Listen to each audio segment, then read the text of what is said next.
লেখা সেগুলো আমাকে বলুন বলুন করতে মন কাউকে না ডরাবো। কালকে এই আসলে আমার ছোট ভাইয়ের একটু ব্যাখ্যা করেছিলেন, অনেক কৃষ্ণ ভক্ত মেয়েরাও ছিলেন। একজন কৃষ্ণ ভক্ত মা এবং আমার একজন কৃষ্ণ ভক্ত বাবা যদি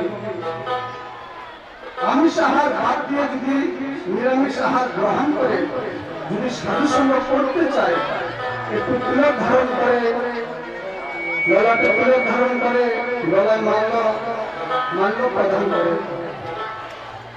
তাহলে কি হয় জানো না? অনেকে অনেকে ভক্তিকারী করে, সবাই একটু হাসাহাসি করে, তাই না? মানে সবাই প্রথম সবাই মিলে হাসাহাসি করবে। ভগবান শ্রীকৃষ্ণ বলেছেন, এই কলিযুগে কোন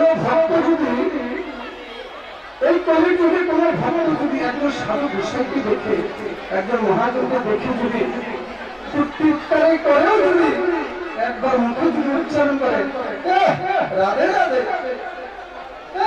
হরে কৃষ্ণ, বুঝতে পারছেন না? নতুন করে গোসা হয়েছে হরে কৃষ্ণ,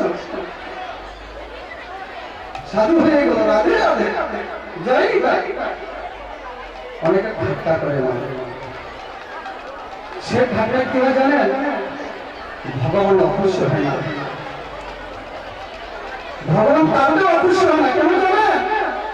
উনি টিটকারি করে হলো একবার প্রভুর নাম নিয়েছে, রাধে রাধে নিতাই গৌর সীতামাত।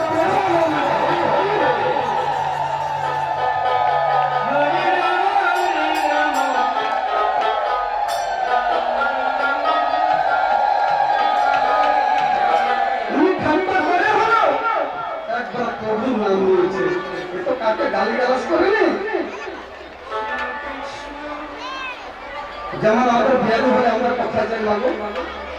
এই কলিযুগে কৃষ্ণ নাম যার যার ভালো না লাগে, ভালো না লাগলেও শ্রবণ করতে হবে। কৃষ্ণ নাম ভালো না লাগলেও শ্রবণ করতে হবে। কেন জানেন? এই কলিযুগে কোন ভক্ত যদি, এই কলিযুগে কোন জীব কৃষ্ণ নাম শ্রবণ না করে, কৃষ্ণ নাম মুখে উচ্চারণ না করে যদি দেহত্যাগ করে, তার এই গুণের কারো কোনো স্থান নেই।